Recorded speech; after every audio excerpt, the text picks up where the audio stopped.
প্রিয় দর্শক, শুভেচ্ছা। সোজা কথা থেকে বলছি। দেশ টিভির এই নিয়মিত অনুষ্ঠান দেশ বিদেশে যারা দেখছেন তাদের সবাইকে স্বাগত জানাই।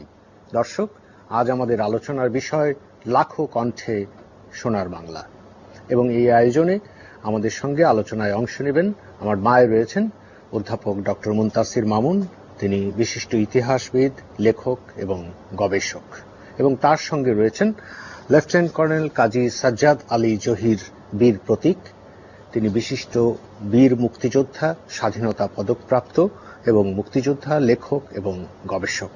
অধ্যাপক মুনতাসির মামুন এবং লেফটেন্যান্ট কর্নেল সাজ্জাদ আলী জহির, আপনাদের সোজা কথায় স্বাগত জানাই। ধন্যবাদ। প্রিয় দর্শক, বলছিলাম লাখো কণ্ঠে সোনার বাংলা। দর্শক, আপনারা যারা পত্রপত্রিকায় নিয়মিত চোখ রাখছেন, যারা মিডিয়ায় নজর দিচ্ছেন, তারা এর মধ্যেই জেনে গেছেন যে এবার ২৬শে মার্চ আমাদের মহান স্বাধীনতা দিবস একটি অনন্য আয়োজনের সঙ্গী হতে যাচ্ছে। আমরা লাখো কণ্ঠে সোনার বাংলা, আমাদের জাতীয় সঙ্গীত আমরা সেদিন গাইব একসঙ্গে এক জায়গায়।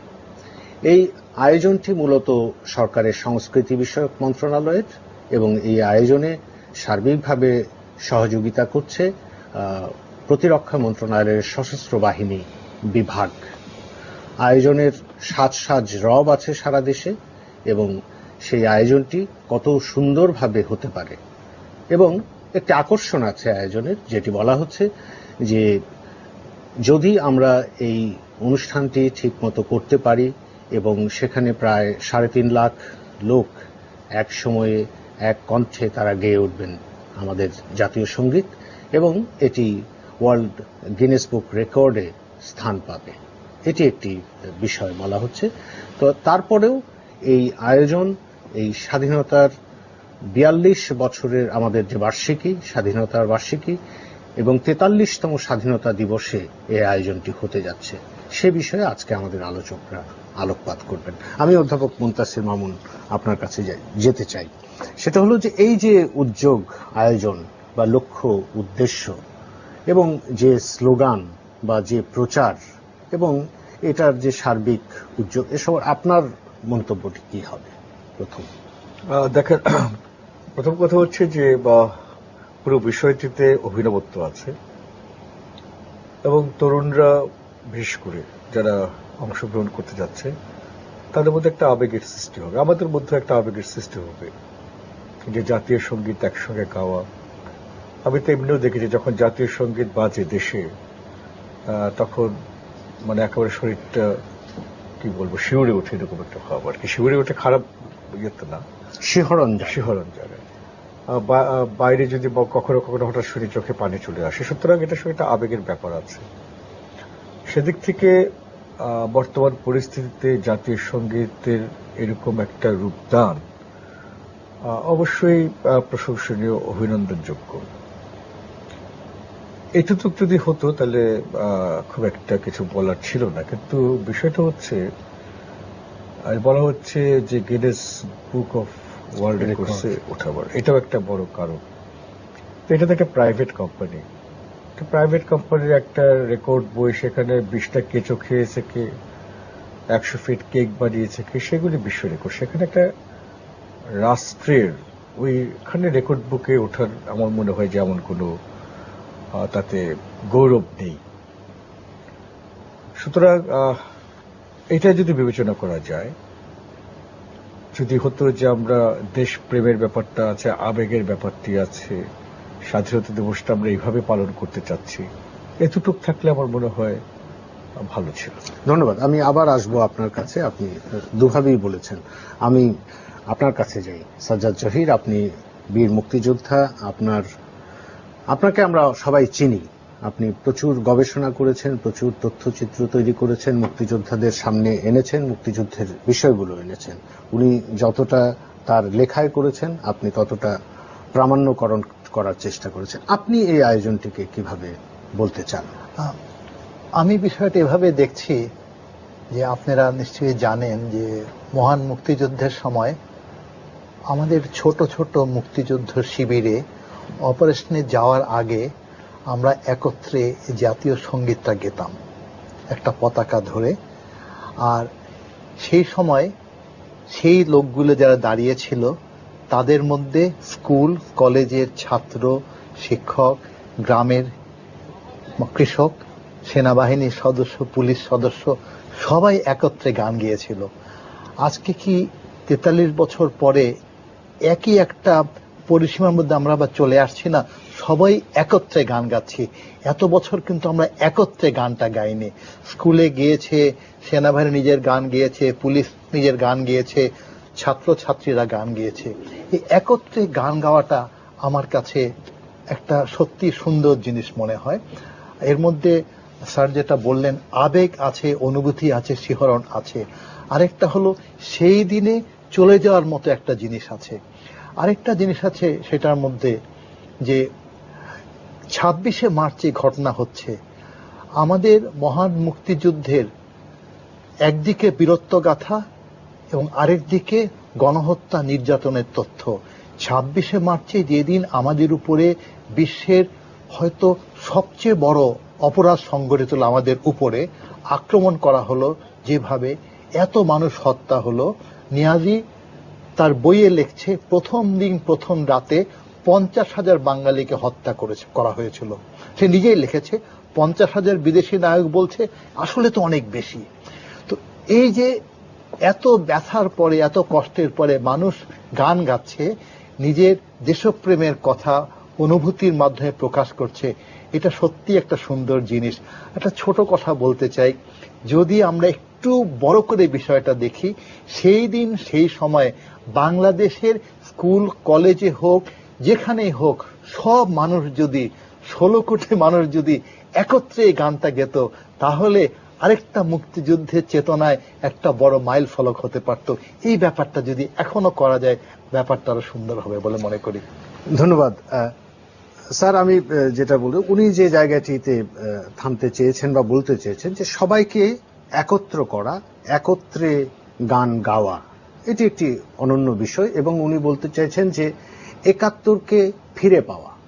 ৭১-এর রণাঙ্গনে যখন তারা গান গেয়েছেন, তখন সেখানে কৃষক ছিল, শ্রমিক ছিল, মুটে ছিল, ইউনিফর্ম পরা সৈনিক ছিল, পুলিশ ছিল, সবাই ছিল। সেরকম একটি গণচিত্র এই জাতীয় সঙ্গীত গাওয়ার আয়োজনে দেওয়ার একটা চেষ্টা আছে। আর উনি যেটি বলেছেন যে সবাই গাইতে পারবেন কিনা, আমি যতটুক এই আয়োজনের মধ্যে যতটুক কাগজপত্র আমরা দেখছি, তাতে কিন্তু বলা হচ্ছে যে সারা দেশে সবাই যেন সেই সময়ে গাইতে পারে। অনুষ্ঠানটি ১১টায় শুরু হবে, এর আগে থেকে আরো আনুষ্ঠানিকতা আছে। ঠিক ১১টায় সারা দেশে সবাই যে জায়গায় যে অবস্থানে থাকবে, সেই জায়গায় একটা সময়ে তারা জাতীয় সঙ্গীতটা গাইবে। 10টি লাইন আমাদের জাতীয় সঙ্গীতে, সেটি গাইবে। কিন্তু এর যে পরিপ্রেক্ষিতটা, যে রেকর্ডের কথা আপনি যেরকম একটু সমালোচনায় আনলেন, যে এই গিনেস বুকে তো অনেক কিছুই থাকে, সেটাকে আমরা অবলম্বন কেন ধরলাম? আবার এটার সঙ্গে আরো কতগুলো উদ্দেশ্য কিন্তু আনা হচ্ছে, যেটা আপনি বলতে চাইছেন, এই জায়গা থেকে যদি আপনি বলেন। দেখেন, গিনেস বুকের কথাটা তুললাম যে ওটা আমার কাছে মনে হয়েছে দুটো খেলো দরকার ছিল না আর কি। সারা দেশে একসঙ্গে গাইবে, এর চেয়ে ভালো ব্যাপার কি আছে? কিন্তু এই পরিপ্রেক্ষিতে একটা কথা বলতে চাই, গাইলো আমাদের অধিকাংশ লোকই কিন্তু জাতীয় সঙ্গীতের পুরোটা জানে না, হয়তো 2 লাইন আমরা পর্যন্ত জানি। সেদিক থেকেও একটা নতুন ব্যাপার হবে, কিন্তু সেটা তো 11টার পরে শেষ হয়ে যাবে। তারপর অথচ যেই টাকা খরচ হচ্ছে, সেই টাকা খরচ না করেও, আমি টাকার সমালোচনা করছি না, আরো মৌল বিষয়টাতে কিন্তু করা যেত বিনা পয়সায়। আপনার খেয়াল থাকার কথা জানি না, কিন্তু আমাদের জেনারেশনে, আমরা ছেলেবেলায় স্কুলে যখন পড়ি, তখন অ্যাসেম্বলি বলে একটা জিনিস হতো, সেখানে পেয়েছেন আপনারা। সেখানে আমরা সবাই জড়ো হতাম, জাতীয় পতাকা তুলতাম, জাতীয় সঙ্গীত গাইতাম। আমরা দীর্ঘদিন ধরে দাবি করে আসছি যে এই জাতীয় সঙ্গীত গাওয়াটা আমি হঠাৎ চাই না, আমি নিয়মিত চাই। জাতীয় পতাকাটা হঠাৎ রেকর্ডের জন্য আমি চাই না, আমি চাই নিয়মিত তুলুক। তাতে তার মধ্যে না এক ধরনের আবেগ, দেশ পতাকার প্রতি এক ধরনের আনুগত্য আসে। তো এটা কিন্তু এমন কিছু না, শিক্ষা মন্ত্রণালয় যদি বলে যে এটা যারা করবে না তাদের অনুদান দেওয়া বন্ধ হয়ে যাবে, তাহলে কিন্তু সবাই করে। আপনি কোনো মাদ্রাসায় জাতীয় পতাকা তোলা হয় না, জাতীয় সঙ্গীত গাওয়া হয় না, কোনো ইংরেজি স্কুলে জাতীয় পতাকা তোলা হয় না, জাতীয় সঙ্গীত গাওয়া হয় না, এমনকি বাংলা স্কুলগুলিতেও না, হয়তো কয়েকটি স্কুলে। তো এই কাজটা করা কি আর বেসিক কাজে যাওয়া কি আর একটু ভালো হতো না? তাহলে তো আমরা সারা বছরই গাইতাম, সারা বছরই পতাকার প্রতি ভালোবাসা দেখাতাম, এবং এক ধরনের কিন্তু এই বোধগুলি তখন গড়ে উঠে। আমার ফ্ল্যাগ, আমার পতাকা, আমার গান, এটা কিন্তু একটা অন্য মাত্রায় চলে যায়। এটাতে কোনো পয়সা খরচের ব্যাপার নাই, কিচ্ছু নেই, একটা মনিটরিং এর ব্যাপার। এবং তাহলে এটার অবদানটা কোথায় যায়? যে জাতীয় সঙ্গীত, জাতীয় পতাকা মানুষকে ঐক্যবদ্ধ করে। আমরা ঐক্যবদ্ধ তো এই কারণে হয়েছিলাম, উনি তো সশস্ত্র যুদ্ধে যোগ দিয়েছেন, ওই দেখেন যাওয়ার আগে জাতীয় পতাকা এবং জাতীয় সঙ্গীত গাচ্ছে, ঐক্যবদ্ধ করে, সাহস যোগায়। তো আমরা ওই কাজটা জোর দিলে আরো অভিনব হতো না, আরো ভালো হতো না? ধন্যবাদ সাজেদ জহির। এখানে এই যে স্যার যে জায়গাটিতে প্রশ্ন তুলেছেন, আমি দেখেছি যে এই আয়োজনে যে অর্থ ব্যয় বা যে সরকারের সাংগঠনিক কাঠামো বা জেলা প্রশাসনের যে সাংগঠনিক কাঠামো যেভাবে ব্যবহার হচ্ছে, সেখানে কিন্তু আমি বলতে পারি যে এই যে আমরাও স্কুলে অ্যাসেম্বলি করেছি, অ্যাসেম্বলির সময় জাতীয় পতাকা উড়েছে, আমরা জাতীয় সঙ্গীত গেয়েছি, এখন আস্তে আস্তে ওই জায়গাটি ক্ষীয়মান, এবং আমরা মিডিয়ায় অজস্র রিপোর্টও করছি যে অনেক স্কুলে গাওয়া হয় না। এখানে শিক্ষা মন্ত্রণালয় বা প্রশাসন থেকে যে উদ্যোগটা নেওয়া হয়েছে, যে আমরা দেখছি যে বিভিন্ন জেলা প্রশাসনে, শিক্ষা প্রতিষ্ঠানে শুদ্ধ সুরে, সঠিক শব্দে, সঠিক চরণে জাতীয় সঙ্গীত গাওয়ার জন্য স্কুলগুলোতে কিন্তু রেকর্ডস পাঠানো হয়েছে। হ্যাঁ, সেখানে প্রশিক্ষণের একটি পর্বও কিন্তু অর্থ ব্যয় হয়েছে এই জায়গাটি। সেই মূল বেসিক জায়গাটিতে এই আয়োজনটি কোনো উদ্যোগ ফেলবে কিনা সামনের দিনে? স্যার যেটি বলেছেন যে 11টা থেকে 12টা, তারপরে আসল কথাটা হচ্ছে যে আশার উপর তো বাঁচতে হবে। এখন আমরা নিশ্চয়ই আশা করি যে একটা বড় উদ্যোগ হলে এইটার প্রতিফলনটা সমাজে, দেশে একটু ভালো মতো হয়। এখন আমরা যারা পুরাতন মানুষ, আমরা হয়তো গিনিস বুকটাকে এত সিরিয়াস নেই না, কিন্তু আমাদের সন্তানরা হয়তো এটাকে খুব ইম্পর্টেন্ট ভাবে নিচ্ছে, টেলিভিশনে দেখতে ইত্যাদি। একটা রেকর্ড, যেহেতু তারা ইন্টারনেটে ঘোরাঘুরি অনেক বেশি করছে, এবং তাদের কাছে হয়তো এটা ইম্পর্টেন্ট, জেনারেশন গ্যাপের বিষয় আছে। যাই হোক, একটা রেকর্ড থাকলো, এটা খুবই সুন্দর জিনিস।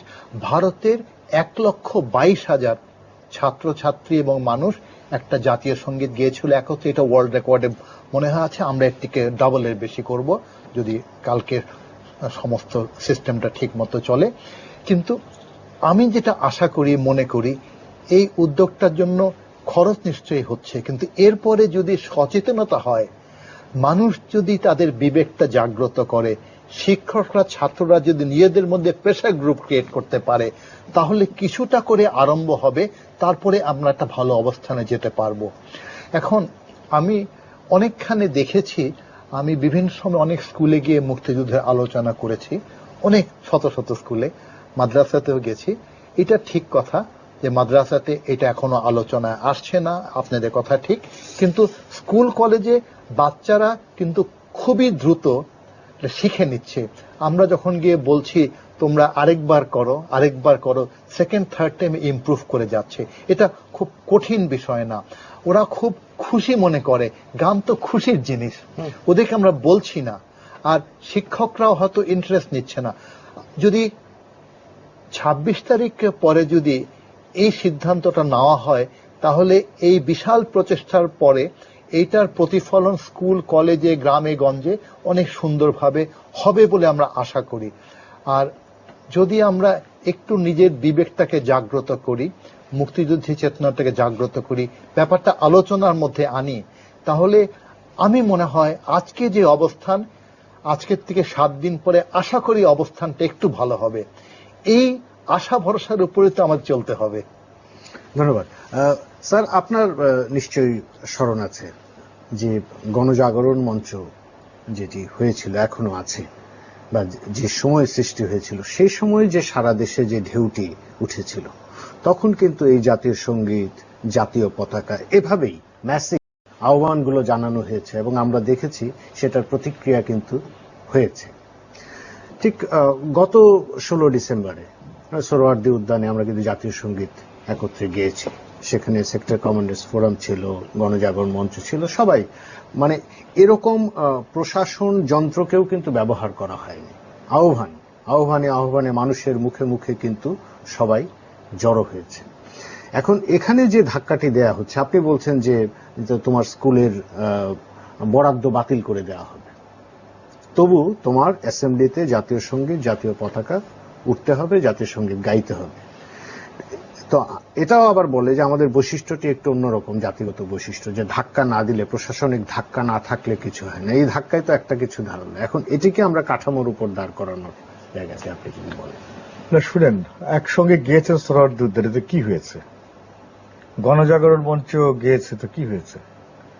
ইম্প্যাক্ট মানে অভিজ্ঞতা কি হয়েছে? আবার এখানে হচ্ছে অভিজ্ঞতা, আমি বলছি যেটাই করেন একটা অভিজ্ঞতার ব্যাপার আছে। চেতনার বিষয়টা হচ্ছে চর্চার বিষয়। আমাদের জেনারেশনের কথা বাদ দিই, কিন্তু আপনি দেখবেন যে পরিবারে নিয়মিত এই চর্চাগুলি হয়, সেই পরিবারের ছেলেরাই কিন্তু আমার মুক্তিযুদ্ধের বিষয়ে আগ্রহ হচ্ছে, বা তিনি বলছেন যে বিভিন্ন জায়গায় যাচ্ছেন, মানে অর্থাৎ একটা নিয়মিত একটা চর্চার ব্যাপার, একটা চেতনার ভিত্তি হিসেবে কাজ করবে। আর যখন আমাদের সময় অ্যাসেম্বলিতে, তখন তো এরকম নিয়ম ছিল না যে বরাদ্দ বাতিল হবে। তখন প্রশাসনিক ধাক্কারও ব্যাপার ছিল না। তা আমরা কেন করতাম? একটা ব্যবস্থা অবস্থার মধ্যে আনতে হবে। তো সেটা যদি আনেন, তখন তো আর এই এত আলোচনাগুলি আসে না। হ্যাঁ, তখন হতো যে ঠিক আছে, তখন এই প্রশাসনিক ব্যাপারও ছিল না, কোনো কিছুই দরকার হতো না, সারা দেশেই গাইছে। কিন্তু আমি বলছি, এখন সারা দেশ তো গাইছে না। গাইলে আপনি কেন এই উপজেলায় এত কিছু করার পরে 30টি জামাতটি চেয়ারম্যান এবং তার চেয়ে বেশি সংখ্যক ভাইস চেয়ারম্যান নিয়োজিত হয়? আমরা কিন্তু বেসিক প্রশ্নগুলি আমরা একটা স্টান্টের ভিতরে আছে, একটা বেশ চমৎকার করলাম, গিমিকের মধ্যে আছে। আপনি দেখেন, জামাত বিএনপি এত কিছু করেছে গত 1 বছর, এত অত্যাচার, এত মানুষ হত্যা করেছে, যুদ্ধ অপরাধের বিচার হচ্ছে। তারপরও 1947 থেকে 2013 পর্যন্ত কোন স্থানীয় সরকার বা জাতীয় নির্বাচনে জামাতে ইসলামী এত পায়নি, আসন পায়নি। তো আপনি জাতীয় সঙ্গীত একদিন রেকর্ড করে আপনার কি লাভ হচ্ছে? সাজাদ জহির, আপনি কি বলেন? আপনি যে বলছেন যে আপনি তৃণমূলে অনেক ঘুরেছেন, তো এই জাতীয় সঙ্গীত, জাতীয় পতাকা ওড়ানোর বিষয়টি, এক্ষেত্রে সেই চেতনার দ্বার উন্মোচন করা বা সেটির ভিত্তি তৈরি করা, সেখানে কি এটি কি স্কুল কর্তৃপক্ষের বিষয়, বা তাদের মানুষে ঢুকছে না? রাজনৈতিক দল বা প্রশাসন যন্ত্র বা সরকার বা যারাই যাচ্ছেন আর কি, প্রতিনিধি যারা, তাদের ভেতর থেকে জিনিসটা যাচ্ছে না দেখে সেটা কাজ করছে। অ্যাকচুয়ালি গ্রাসরুটের আসল কথাটা হচ্ছে যে এটা একটা সর্বাঙ্গীন ব্যাপার। আসলে কেউ যাচ্ছে না, কিন্তু একবার যা আরম্ভ করলে আবার সবাই হয়তো যা আরম্ভ করবে। আজকে যারা এই যে কাল 26 তারিখের যে সংগঠনটা দাঁড়াবে, যেখানে একটা গান গাবে লক্ষ লক্ষ মানুষের, এরা কিন্তু সরকারি কর্মচারী হবে, প্রতিষ্ঠানের লোক আছে, সেনাবাহিনীর লোক, পুলিশের লোক, বিডিআর এর লোক, সিকিউরিটির লোক, সবাই আছে, গ্রামের শহরের সবখানের লোক। কিন্তু এরাও তো আমাদের নতুন প্রজন্ম। এই যে সৈনিক, এই যে পুলিশ ডিউটি করছে, বিডিআর ডিউটি করছে, অ্যাডমিনিস্ট্রেশন অফিসিয়ালস আছে নানা রকম পর্যায়ে, এদের মধ্যে তো চেতনার দরকার। আসল কথা হচ্ছে কি যে আগিয়ে যাওয়া হচ্ছে না সঠিক উদ্দেশ্যটা নিয়ে, এইমটা ফিক্স হচ্ছে না। স্কুলে যখন একটা ক্লাস নিতে যদি আমরা যাই, বাইরের থেকে যাই, ভেতরের থেকে বলি তোমরা 3 লাইন গেয়ে শোনাও, তখন তো ওরা গাচ্ছে, তো মানা করছে না কেউ কোনো সময়, কিন্তু ওকে বলা হচ্ছে না। তো স্যার যেটা বললেন যে প্রাতিষ্ঠানিক রূপ দিতে হবে, তাহলে ব্যাপারটা ইজি হবে। সরকারের তো বিশাল একটা অর্গানাইজেশনাল স্ট্রেংথ আছে, এটাকে একটু চালু করতে হবে। এটা একেবারে কঠিন কিছু না। যদি এরপরেও সরকারি নির্দেশনা থাকবে, রাজনৈতিক নেতৃবৃন্দ থাকবে, সিভিল সোসাইটি থাকবে, শিক্ষকরা থাকবেন, কালচারাল অ্যাক্টিভিস্টরা থাকবে। যেই সে স্কুলে যাবে সেইখানে গিয়ে বলবে তোমরা এটা গাও, এটা বলতে বলতে এটা ব্যাপারটা হয়ে যাবে। আমার তো মনে হয় 47-এ পাকিস্তান ভারত ভাগের পরে প্রথম দিকে নিশ্চয়ই এরকমই বলেছিল, মানুষ গানটা জানতো না। আমাদের দেশে কেন হয়েছে, আমাদের একটা অনেকগুলো সরকার এসেছে যারা এই মুক্তিযুদ্ধের চেতনার থেকে অনেক দূরে চলে গেছে। স্যার একটা সঠিক কথা বলছেন যে কি হলো, কিন্তু আজকে আমরা কি হলোর কথা বলছি। 75-এর শেষের দিকে আমরা কি হলোটা আরো জোরে বলেছিলাম, 81-র পরে ভয়াবহতার মধ্যে বলেছিলাম, 88-87-র দিকে আমরা খুবই চিন্তিত ছিলাম, তারপরে 90-এর পরে চিন্তিত ছিলাম। তো এত বছর পরে অনেকগুলো চিন্তার পটভূমিতে আমরা কথা বলছি। আজকে আপনি তো এই প্রোগ্রামটা করছেন, কিন্তু 88-তে আপনি এই প্রোগ্রাম করতেন না, 76-এ আপনি এই প্রোগ্রাম করতেন না। তাহলে কিছুটা তো ইমপ্রুভমেন্ট হচ্ছে, আর কিছুটা স্যার যেটা বলছেন 30টা সিটের কথাও বলছেন। তো সবাই চেষ্টা করছে, একটা মানসিক প্রক্রিয়ার বিষয় আছে। যদি মানুষ যদি চেষ্টা করে, সমাজ চেষ্টা করে, পরিবার চেষ্টা করে, কেন এটা হবে না? 25শে মার্চের পরে 26শে মার্চে বহু মানুষরা মনে করেছিলাম, আমি সেনাবাহিনীর সদস্য ছিলাম পাকিস্তানে, আমারও বুক ভেঙে গেছিল 27 তারিখ ঘটনাটা জানার পরে, কোনো ভবিষ্যৎ নাই আমাদের। কিন্তু ভবিষ্যৎ তো পরে হলো। আপনারাও যা গণহত্যা দেখেছেন ঢাকা চট্টগ্রামে, তারপরে অনেকেই বলেছিল আমাদের মধ্যে আর আগিয়ে যেতে পারবো না, এখানে আমরা ধ্বংসপ্রাপ্ত হয়ে গেলাম। তারপরে তো আবার তো আমরা ধ্বংসপ্রাপ্তের উপরে তো গড়ে উঠলাম। তো এই প্রচেষ্টাগুলো এগিয়ে নিতেই হবে। বাংলাদেশ হাজার হাজার লক্ষ লক্ষ বছর থাকবে। আমরা কতদূর প্রচেষ্টা করছি আমরা আমাদের বিষয়, আমরা যদি না পারি আমাদের নতুন প্রজন্ম করবে, তারা না পারলে তাদের প্রজন্ম নিশ্চয়ই করবে। এভাবে ইতিহাসের ভাবধারায় একটা শুভ সংস্কৃতি চলে আসবে। আর প্রতিটা সকালও যেন একটা শুভ সকাল হয়, এটা তো আমরা আশা করি বলে মনে করি আর কি। আমি খুব আশাবাদী এই বিষয়ে। ধন্যবাদ। আমরা একটা বিরতিতে যাই স্যার। প্রিয় দর্শক, লাখো কণ্ঠে সোনার বাংলা এই আলোচনায় আমরা একটা বিরতি নিচ্ছি। বিরতির পর আবার ফিরে আসব, আশা করি আমাদের সঙ্গে থাকবে।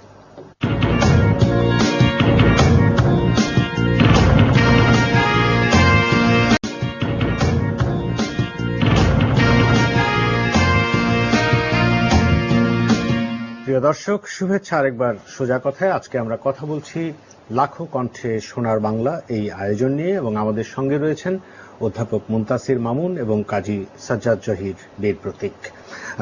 মুনতাসির মামুন, আপনার কাছে আবার আসি। এই যে এই আয়োজন যখন থেকে শুরু, যখন থেকে ঘোষণা, তারপরে সময় গড়িয়ে এখন একেবারে আমরা 26 তারিখের কাছাকাছি, এখানে যেহেতু আমরা বলেছি এটার সঙ্গে সরকার জড়িত, একটি মন্ত্রণালয় এবং একটি মন্ত্রণালয়ের বিভাগ, দুটি মন্ত্রণালয় একসঙ্গে কাজ করছে, এটি অর্থ সংগ্রহ একটি বড় চ্যালেঞ্জ।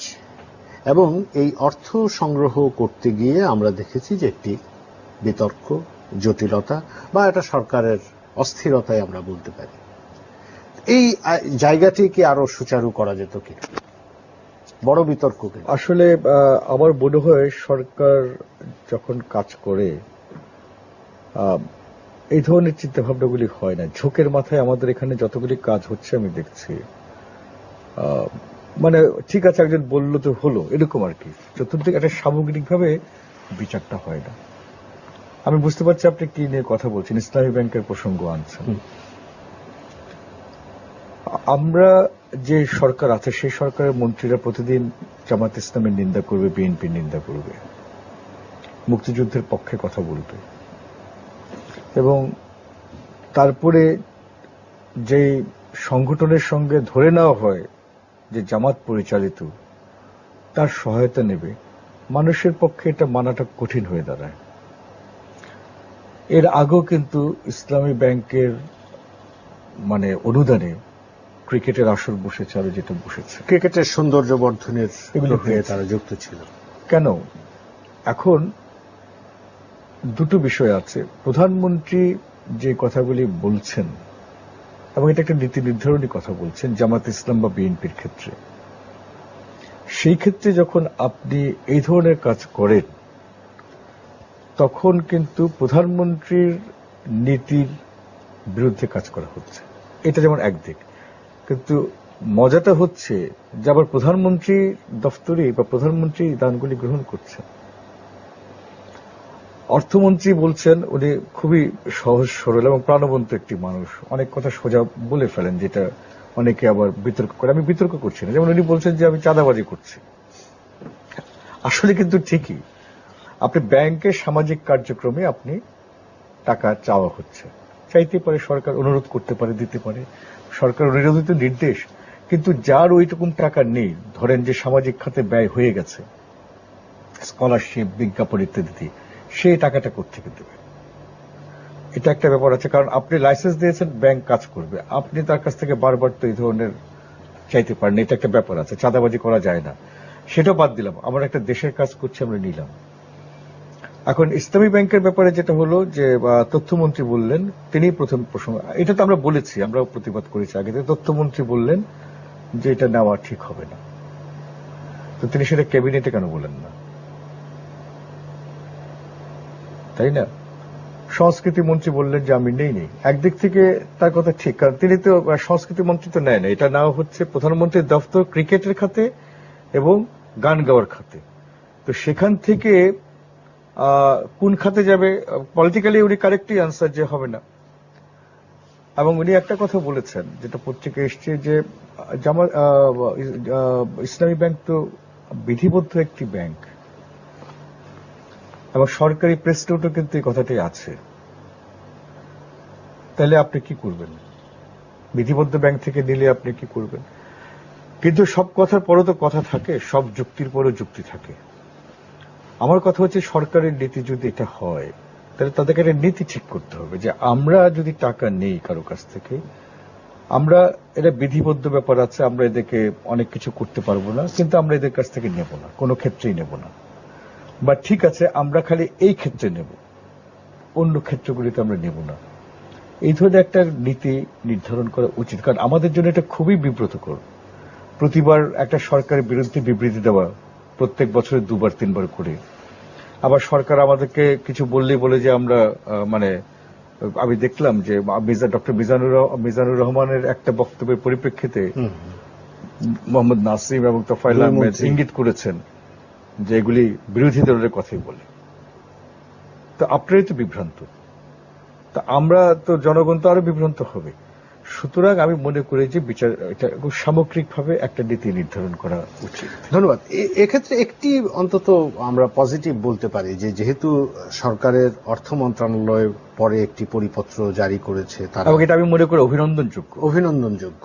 তো সেই ক্ষেত্রে তো আমরা মনে করি এটি একটি ভিত্তি রচিত হলো সরকারি কাগজপত্রে, যে আমরা কার অনুদান কোন খাতে বা কিভাবে নেব। এরকম সেটা কিন্তু হয় না। আমি প্রেস নোটটা দেখেছি, হ্যাঁ, সেখানে অনেক কথাই বলা আছে। ইসলামী ব্যাংকের বর্তমান ক্ষেত্রে কোথায় টাকা নেবে সেটা তারা বলছে, যে এটা জাতীয় সঙ্গীতে গাওয়া হবে, কারণ এটা আবেগ। আমি কিন্তু ব্যাপারটা অন্যদিক থেকে অভিনন্দনটা জানাচ্ছি, সেটা হচ্ছে যে সরকার রেসপন্ড করেছে। গণতান্ত্রিক সমাজে যখন আমরা একটা প্রতিবাদ জানাই, সেটা যে যুক্তিযুক্ত হয়, তাহলে সরকারকে সেটা মেনে নেওয়া, সেটাই হচ্ছে গণতন্ত্রের লক্ষণ। আপনি কিন্তু প্রথম দেখবেন যে এটার সঙ্গে একটা আবেগ জড়িত, অনেক কিছু জড়িত, না, দেশপ্রেমের ব্যাপারটি জড়িত।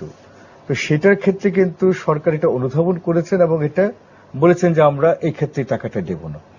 আমি কিন্তু সেই ক্ষেত্রে অভিনন্দনটা জানাতে চাচ্ছি, যে গণতান্ত্রিক একটা কাঠামো গড়ে তোলার ক্ষেত্রে এই ধরনের ডিসিশনগুলি প্রয়োজনীয়। ধন্যবাদ। সাজ্জাদ জহির, এই প্রসঙ্গে আমি একটা কথা বলতে চাই। সিলেকশন এন্ড মেইনটেনেন্স অফ এইমটা যদি আমরা সঠিকভাবে সিলেক্ট করি, তাহলে কিভাবে আমরা অ্যাপ্রোচ করব এইমটা, এটা ওয়েল ডিফাইন্ড হয়ে যায়। যদি জাতীয় সঙ্গীতের বিষয়টা হয়ে যায়, তাহলে একেবারে এইমটা ফিক্স করা উচিত ছিল যে এইভাবে এটা করা হবে, এবং এই স্থান ছাড়া আমরা কোথাও থেকে কোন রকম সহযোগিতা নিব না। এই কয়েকটা লাইনের মধ্যেই একটা পরিকল্পিতভাবে ব্যাপারটাকে অ্যাপ্রোচ করলে এরকম সমস্যা হতো না। আর এই একটা সমস্যাই দেখছি আমরা আপাত দৃষ্টিতে। কিন্তু আমি মনে করি, আমি আশাবাদী মানুষ, প্রথমে বলেছি যে যদি এই 3.5 লক্ষ মানুষ যদি সুষ্ঠুভাবে গানটা গায় এবং এটা যদি পুরো বাংলাদেশের মানুষ গায় এবং তারপরে যদি সমাজের স্কুল কলেজে এটা প্রতিফলন হয়, তাহলে মানুষ এই বিষয়টা হয়তো ক্ষমা সুন্দর চোখে দেখবে এবং ভুলে যাবে। তাহলে এইমটা আরো আগিয়ে নিতে হবে। আসল কথা হচ্ছে কি যে অনেক কিছু করার আছে, তো অনেক কিছু একসঙ্গে করার মতো মানসিকতা আমাদের ডেভেলপ করেনি, আর অনেকগুলি ভয়েড আছে আমাদের মধ্যে। তাই ছোটখাটো বিষয়গুলো ভুল ত্রুটি হতে থাকবে, এর মাধ্যমে আমরা যদি আরো কয়েকটা প্রচেষ্টা করে এগিয়ে যেতে পারি তাহলে একটা ডেফিনেট ইমপ্রুভমেন্ট চলে আসবে। তারপরে এই ছোট ভুলগুলি আশা করি হবে না। ধন্যবাদ। আরেকটি অস্থিরতার জায়গা কিন্তু আমরা দেখেছি এই অর্থায়নের মতন, সেটি হচ্ছে যে প্রথম একটি ঘোষণা এসেছিল যে প্রত্যেককে রেজিস্ট্রেশন করতে হবে। যাই হোক, সেই বিষয়টি এখন উঠে গেছে। এখানে আরেকটা ফিডব্যাক আমরা পেয়েছি, যেটা হচ্ছে যে অনেক অভিভাবক যারা অংশ নিতে চান তারা তাদের বাচ্চা ছেলে মেয়েদের সঙ্গে নিয়ে যেতে চান।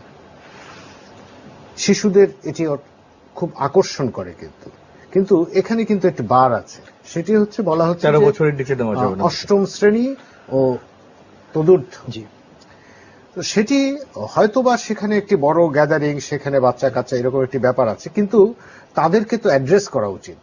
সেই টেন্ডার এজ তারা কি করবে? জি, এটা আমারও চোখে পড়েছে। তো দুটো কারণের জন্য এটা হয়তো সিকিউরিটি রিজনের জন্য। একটা হলো এত বেশি মানুষের মধ্যে বাচ্চারা গেলে আনকমফোর্টেবল ফিল করতে পারে, ছোটখাটো যদি ধাক্কা টাক্কা এদের ক্ষতি হতে পারে। আরেকটা হলো এখন খুব গরম হয়ে গেছে, শিশুরা যদি এতে কষ্ট পায়, কিছু শিশু যদি অজ্ঞান হয়ে, তাহলে একটা অন্যরকম সিচুয়েশন হবে। তাহলে হয়তো এই দুটো চিন্তা করে এটা করা হয়েছে। কিন্তু এখন 26শে মার্চ ছাড়া তো এটা জানুয়ারি মাসে হলো খুব ভালো ছিল। এটা তো হওয়ার আমার মনে হয় এটা এমন কোনো এটা মনে হয় প্যারেন্টসটাও বুঝবে যে এত ছোট বাচ্চাকে এত ঘন্টা বলছে সকাল 6টার সময় যেতে হবে, এত ঘন্টা থাকা, বাচ্চাদের খিদাও লাগতে পারে। না, আমি বলছি যে প্যারেন্টসদেরকে বা সবাইকে ওই জায়গাটা বলা উচিত যে তুমি যে জায়গায় যেখানে থাকো এক সময় সবাই জড়ো হও, গাও, সেই জায়গাটা পরিষ্কার করা উচিত। একেবারে ঠিক কথা। এরকম বড় প্রোগ্রামে রেজিস্ট্রেশন করাটা প্র্যাকটিক্যাল না আর কি। আর কাউন্টিং যদি বলা হয়, কত মেথোডোলজি আছে তো কাউন্ট, এটা কোনো সমস্যা হবে। ধন্যবাদ। অধ্যাপক মুনতাসির মামুন, আরেকটি জায়গায় যেতে চাই। আমি বলছিলাম যে রেকর্ডস একটি লক্ষ্য, রেকর্ড করা, এছাড়া যে লক্ষ্যগুলো বলা হচ্ছে যে সঠিকভাবে জাতীয় সঙ্গীত গাওয়া, শুদ্ধ সুরে গাওয়া, এটি একটি লক্ষ্য।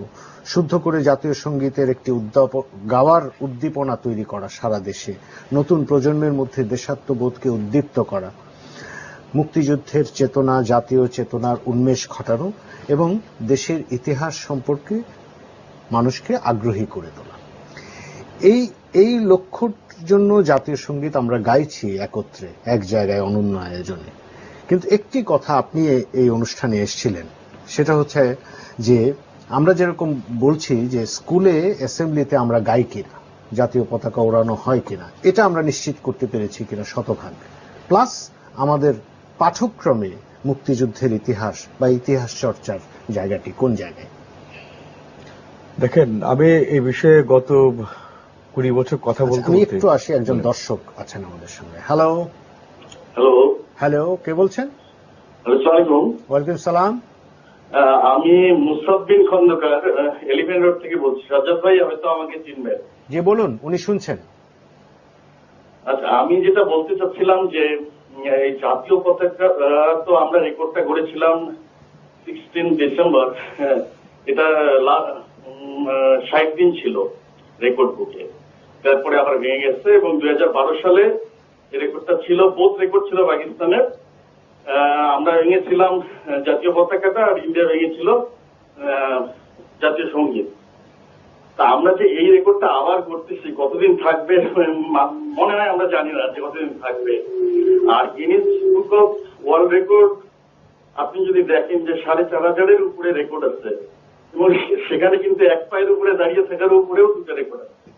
তো সেখানে আমাদের এই জিনিসটাকে তোলার কতটুকু দরকার আছে বলে আমি মনে করি, নাম্বার 1। নাম্বার 2 হচ্ছে যে আপনি যদি ইন্টারনেটে search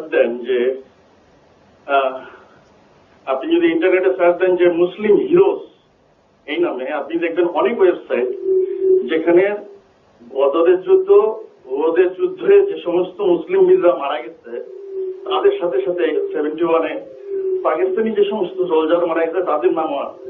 that means we fought against Islam, we fought against Muslim. এই জিনিসগুলো তো আগে ক্লিয়ার করা দরকার মুক্তিযুদ্ধের চেতনা থেকে। ধন্যবাদ। ধন্যবাদ আপনাকে। সাজু ভাই একটু রেসপন্স করেন তারপর। মুসাব ভাই, আপনার প্রশ্নটা খুবই যুগ উপযোগী এবং এটা অনেকের কাছে এই কথা শোনা যাচ্ছে। প্রথমে, records are to be broken. অন্য দেশ এই রেকর্ডটা হয়তো ভাঙবে, আমরা আবার রেকর্ড করার চেষ্টা করব, এইটার জন্য আমরা খুব চিন্তিত না। কিন্তু আপনি যে দ্বিতীয় কথা বললেন যে ওয়েবসাইটে অনেক কিছু দেখা যাচ্ছে, এটা অনেকগুলি কারণ আছে। আমরা জানতাম আগে যে history is written by the victors, এখন দেখা যাচ্ছে history is written by the vanquished. Pakistani প্রত্যেকটা জেনারেল বা ঊর্ধ্বতন কর্মকর্তা যারা ছিলেন বাংলাদেশে, প্রায় প্রত্যেকে একটা করে বই লিখে যাচ্ছেন এবং তারা অনেকে আবার লিখে যাওয়ার পরে ছেলেদের বলে যাচ্ছেন আমার মৃত্যুর পরে ছাপাইও। তো এই ঘটনাটা আছে। এর মধ্যে অনেক অনেক তথ্য বিকৃতি আছে। আমাদের অনেক বেশি কাজ করতে হবে, প্রত্যেকটা তথ্যকে চ্যালেঞ্জ করতে হবে। এবং এই ব্যাপারে শুধু আমরা কেন, আপনারা যারা আমাদের থেকে বয়সে তরুণ, আপনারাও নিশ্চয়ই এগিয়ে আসবেন। মুক্তিযোদ্ধারা তো মনে হয় 30% মুক্তিযোদ্ধা আজ বেঁচে আছে। আপনারা যারা নতুন প্রজন্ম আসছেন, এই বিষয়গুলো আরো গবেষণা করবেন আমাদের সঙ্গে থেকে, এবং আমাদের পরে আপনারা এই গবেষণা করে একটা চ্যালেঞ্জ ক্রিয়েট করবেন, যেন ইতিহাসের পাতা থেকে এইসব যুদ্ধ অপরাধী, এইসব গণহত্যার নায়ক, যাদেরকে পাকিস্তানিরা খেতাব দিয়েছে, প্রমোশন দিয়েছে গণহত্যার জন্য, এইগুলো তথ্য আমাদের আছে, তাদের নাম যেন ইতিহাসের পাতা থেকে সরিয়ে দেওয়া হয় এবং তাদের আসল রূপটা যেন বিশ্ব সমাজের কাছে উপস্থাপন করা হয়। এটাই আমরা আশা করি। আমাদের এইটাই করতে হবে। যদি না করতে পারি, ইতিহাসের কাছে পাকিস্তান পরাস্ত হবে না, আমরাই পরাস্ত হয়ে যাব। আপনাকে অনেক ধন্যবাদ প্রশ্নের জন্য। ধন্যবাদ। মুনতাসির মামুন, আমরা পাঠ্যক্রমে। আচ্ছা শুনেন, আমাদের সাজ্জাদ ভাই তো খুব জোরালো বক্তৃতা দিলেন, শুনলে বেশ ভালোই লাগে। তো এগুলি তো শুনেছি দীর্ঘদিন। আমার মূল বিষয় যেটা দর্শক বলেছেন, আমি কিন্তু এই কথাটা আগেও বলেছি এবং এটা কিন্তু মৌল প্রশ্ন। কারণ আপনার 12টার পর থেকে তো আর কোনো কিছু থাকছে না, রেকর্ড হতে পারে। দেখেন, আমি গত 20 বছর ধরে ব্যক্তিগতভাবে, পরে একটা সংগঠন বাংলাদেশের ইতিহাস সম্মেলনের মাধ্যমে, যে ইতিহাসটা আর কিছু না হোক, মুক্তিযুদ্ধের ইতিহাসের একটা কোর্স সব পর্যায়ে যেন পড়ানো। সব পর্যায়ে বলতে বোঝাচ্ছি মানবিক, কলা, মেডিকেল বলেন, সায়েন্স বলেন, ইঞ্জিনিয়ারিং বলেন, সব ক্ষেত্রে একটা কোর্স থাকা বাঞ্ছনীয়। আমাকে সাজ্জাদ ভাই বলছিলেন যে উনি পুলিশদের এক সভায় বক্তৃতা দিতে গিয়েছেন মুক্তিযুদ্ধ এবং ইয়া সার্চলাইট এসব নিয়ে কথা বলছিলেন, তারা এগুলি শুনেইনি। তো আপনি জাতিসংগীত দিয়ে কি হবে, পতাকা তুলে কি হবে, যদি আমরা বেসিক ব্যাপারগুলি না জানি? আমি হয়তো আরো একেবারে না, সময়ই নেই। আমি দুটি বিষয় বলছি। আপনি আমাদের পাঠ্যক্রমে ধর্মের বিষয় 100 নম্বর আছে, এথিক্সে 100 আছে, ইতিহাস নেই। কলেজ এবং অনার্স যেখানে আছে সেখান থেকে ইতিহাস উঠিয়ে দেওয়া হয়েছে। আমরা পার্লামেন্টারি কমিটিতে যাওয়ার পর থেকে জাতীয় বিশ্ববিদ্যালয়ের উপাচার্য অধ্যাপক হারুনুর রশিদ এই বছর থেকে 100 মার্কসের বাংলাদেশের অভ্যুদয় ইতিহাস শুরু করেছেন। এটা একটা দেখবেন যে এটা কত ইতিবাচক ফল হয়। কিন্তু অন্যখানে আপনি 100-র উপরে প্রাইভেট ইউনিভার্সিটি আছে, কিন্তু কোথাও ইতিহাস বলে কোনো বিষয় নেই, বাংলা বলে কোনো বিষয় নেই। তাহলে কিভাবে হবে? মৌল বিষয়গুলো যে অমর্ত্য সেন যেখানে নালন্দা বিশ্ববিদ্যালয় করছেন, প্রথমে ইতিহাস করছেন। ঢাকা বিশ্ববিদ্যালয় 6টা বিভাগ দিয়ে শুরু হয়েছিল, প্রথমে ইতিহাস করেছেন। এটা একটা ব্যাপার। এখন সরকারের সঙ্গে তো আর কত জুঝবে না, যত কথাই বলে মনে হয় যে নেতিবাচক। আসলে দেশের ইতিহাস জানবো না, আমি সুনাগরিক হব, দেশপ্রেম জাগবে, এটা করা উচিত না। আরেকটা শেষ কথা বলি, 25শে মার্চ আমরা কিন্তু ওনার রেসপন্ড করে বলছি, দীর্ঘদিন ধরে দাবি করছি ব্যক্তিগত পর্যায়ে এবং নির্মূল কমিটি থেকে, যে আন্তর্জাতিক গণহত্যা দিবস ঘোষণা করা হোক। এটা জাতিসংঘে পড়তে পারে, যেভাবে আন্তর্জাতিক মাতৃভাষা দিবস হয়েছে, এটা হলে একটা কিন্তু ইম্প্যাক্ট পড়বে। যে গণহত্যাটাকে ভুলিয়ে দেওয়ার চেষ্টা করেছিল, যেসব ওয়েবসাইটে এসব কথা হচ্ছে, যখন আন্তর্জাতিক গণহত্যা দিবস হিসেবে পালিত হবে, তখনই ভাবে যেটা কারা করেছিল, পাকিস্তানিরা করেছিল, কারা সাপোর্ট করেছিল, আমেরিকা করেছিল, চায়না করেছিল, মুসলিম দেশগুলি করেছিল, পৃথিবীর অন্যান্য দেশে যে গণহত্যা হচ্ছে কারা করছে, এই বিষয়গুলি কিন্তু মানুষের মনে আসবে। তখন কিন্তু এই গণহত্যা, যেটা মুক্তিযুদ্ধের সবচেয়ে বড় বৈশিষ্ট্য, পৃথিবীতে কোনো দেশে এত কম সময়ে এত বেশি মারা যায়নি, সেই জিনিসটা যখন আমার চিরনিয়ত মনে থাকবে, তখন কিন্তু আমি স্বাধীনতাটাকে অন্যভাবে বিচার করব। ধন্যবাদ, ধন্যবাদ অধ্যাপক মুনতাসির মামুন। সাজ্জাদ জহির, আমরা একেবারেই শেষ করব। আমি ছোট আকারে বলতে চাই, একেবারে শেষ কথা, অত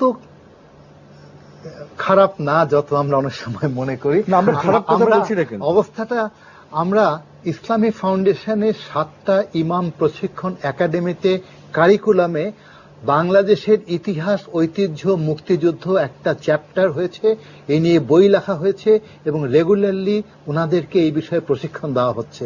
তাহলে ওইখানে যদি করা হয় তাহলে অন্যান্য বিশ্ববিদ্যালয়ে কেন করা হবে না? বিশ্ববিদ্যালয় কেন, আমি বলছি যে কলেজ পর্যায়ে তো আমরাও ইতিহাস পড়েছি, একটা পাঠ্য থাকতো, এটা প্রয়োজন সাবজেক্ট ছিল। আসলে কারিকুলামে ঢুকিয়ে দিলে এবং ছাত্রদেরকে বুঝালে এইটা ওরা পড়বে। ইতিহাস কিন্তু খুবই ইন্টারেস্টিং সাবজেক্ট, এটা মানুষ খুব পছন্দ করে। History is a fascinating entertainer.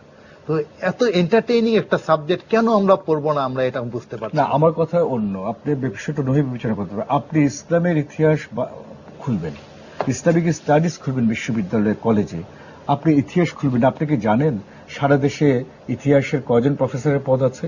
মাত্র 15টি। যাই হোক, সেটি আরেকটি আলোচনার বিষয়। সবই আমাদের মৌল বিষয়, আমরা এই মৌল বিষয়গুলো আজকে তুলে ধরলাম। না, তুলে ধরলেন, আমরা প্রতিবাদই চলছে, কিন্তু এগুলো হয় না। হবে একটা গিমিক, হবে স্টান্ট, হবে, এটাই হবে। ধন্যবাদ, ধন্যবাদ অধ্যাপক মুনতাসির মামুন, ধন্যবাদ কাজী সাজ্জাদ জহির বীর প্রতীক। প্রিয় দর্শক, আমরা শেষ করছি আজকের অনুষ্ঠান। শুধু আপনাদের স্মরণ করিয়ে দিতে চাই, 26শে মার্চ সকাল 6:30 থেকে 9টার মধ্যে আপনাদের সবাইকে জাতীয় প্যারেড স্কোয়ারে অংশ নিতে হবে। 3.5 লাখ লোক সমবেত হবেন এবং 11টায় আমরা জাতীয় সঙ্গীত গাইব। এবং একটি বিপদ সম্পর্কে কিন্তু আমাদের মনে রাখতে হবে যে অংশগ্রহণকারীদের মধ্যে শতকরা 5 ভাগ যদি আমরা গানে কণ্ঠ না মেলাই তাহলে কিন্তু রেকর্ডটি হবে না। কাজেই আমরা ঠিক সময়ে, ঠিক সময় মতো আমরা লাখো কণ্ঠে সোনার বাংলা গাইব। সবাই ভালো থাকুন, সুস্থ থাকুন, শুভরাত্রি।